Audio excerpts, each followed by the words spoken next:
What is going on YouTube? Today what we'll be talking about is target priority.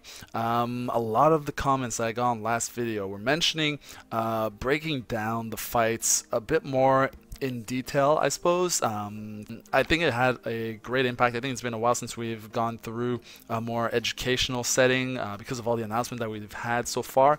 So I think what I'll do is until we get the Brawly release, we're going to go back to the class mode here on this channel. And we're going to start today with target priority. Now stay tuned, let's get into the video.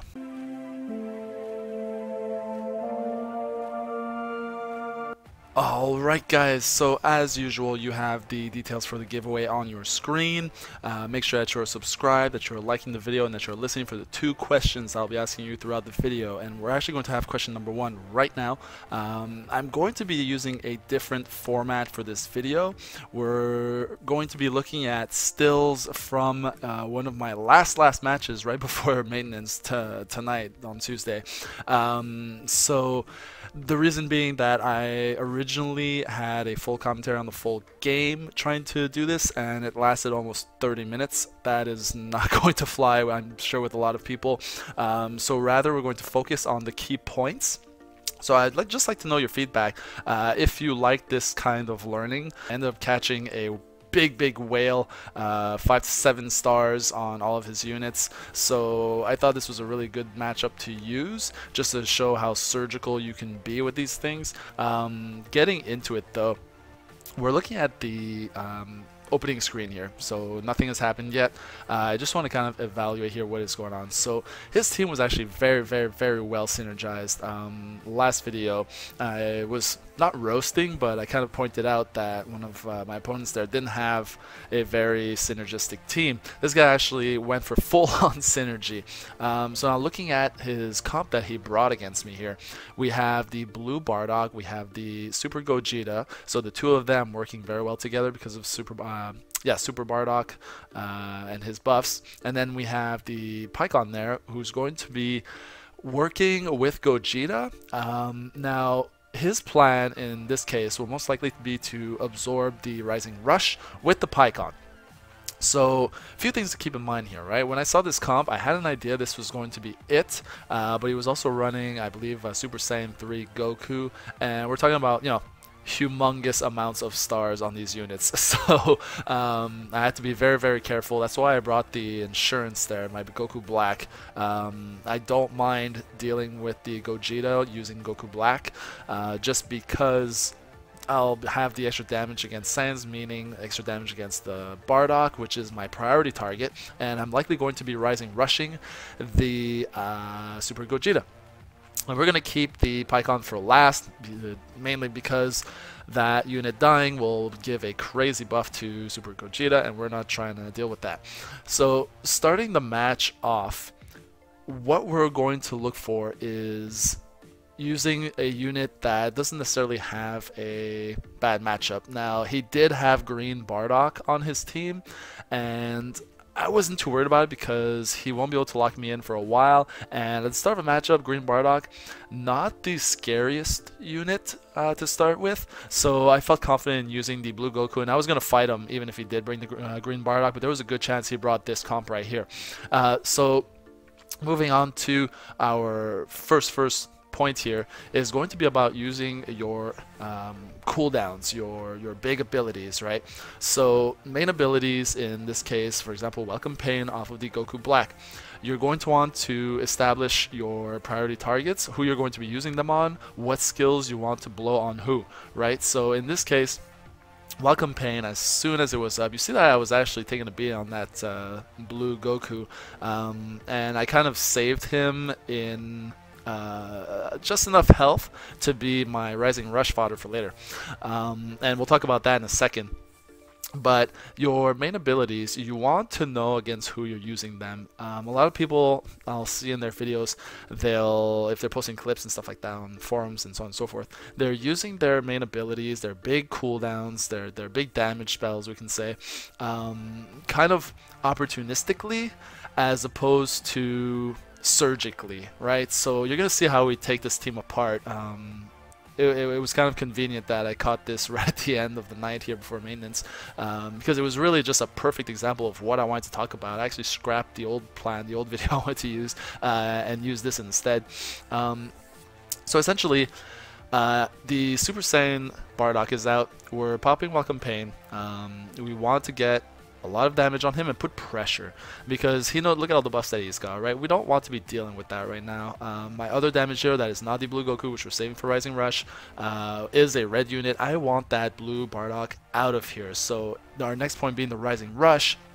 Like I said, we were saving that Goku as soon as he pops it. We're going to make sure that he is ready and available in order to switch in. So as you see, pushes the Goku Black out of the way, eats it, and essentially we kind of waste his Rising Rush. Now, wasting someone's Rising Rush is probably the most important thing that you can do in the game right now, just because, I mean, the little tournaments that are starting to pop up left and right here, sometimes they're banning the use of Rising Rush just because it's so huge and kind of can turn a game by itself, right? So if you can kind of waste all of their effort to get your unit low, and then kind of make them waste Rising Rush on a low unit, or possibly even use it on a unit that will survive it because of type advantage, big deal, okay? So always keep that in mind when thinking about, okay, does my opponent have Rising Rush right now? Should I be saving that unit to switch in at any time now, right? So moving into our super card here, you'll notice that I'm using a lot of ki, doing my best to do as much damage. This was actually a blue card used to hurt the Super Gogeta. Now, I had done a bunch of damage using Goku Black onto the Super Bardock here earlier. Now what happened is that he had actually run a bit of a rotation on me, switched, so on and so forth. So that Pycon is on cooldown. So I go all out to try and do as much damage to the Gogeta as possible, and I end up forcing him to switch into the Super Saiyan Bardock. I think he was hoping that he might survive it. He does not. I just switched to the Majin Vegeta here, so he's got his buffs up. But essentially, he either had a choice of having Super Gogeta being almost dead as well as his Bardock being almost dead against two full health, very powerful units, or just sack the Super Saiyan Bardock. So he does attempt the kind of Hail Mary play that he might survive. He does not, and you'll notice that I am still sitting on my Rising Rush. I am refusing to use it until I get a clean Rising Rush onto that Super Gogeta.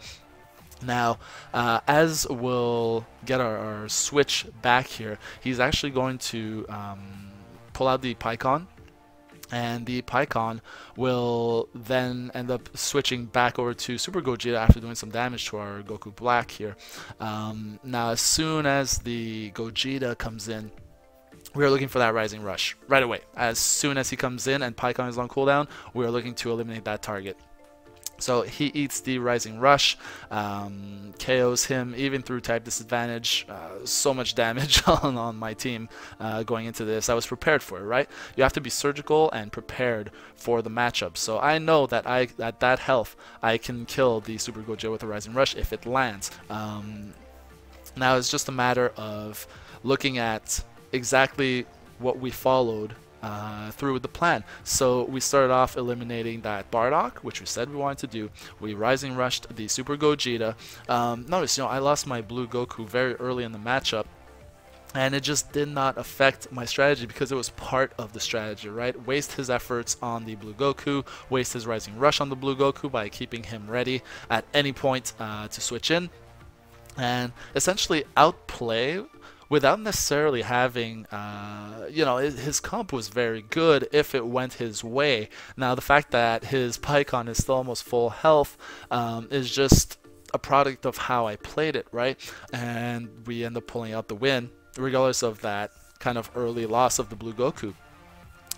So that being said, guys, let me know if you enjoyed kind of this kind of pointing out. A lot of people have been mentioning, oh, can you talk about decision making? Can you talk about how you choose to do one thing over another? And that's what we're kind of going to be looking at for the next couple of videos. I have a few things that I want to go through. This was just the first one, kind of target priority, both defensively and offensively.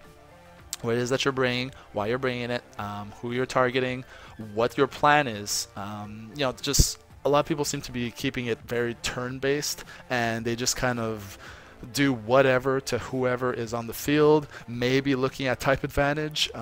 There's so much more going on when you enter a match, and you got to think that your opponent is probably thinking about this as well. Now, how well you execute starts in Champion Select. Now, your second question for the giveaway will be, how did you guys finish the season? As I'm editing this probably right now, it is maintenance time, so I'd like to know, how did you guys do? How did you guys finish? Did you guys have a good last day on the field? This was a kind of a roller coaster of a season with so many new units, a lot of power coming out. Did you enjoy yourself, right? Let me know how the season went for you. So with that being said, guys, I will see you in the next video and in next season. See ya.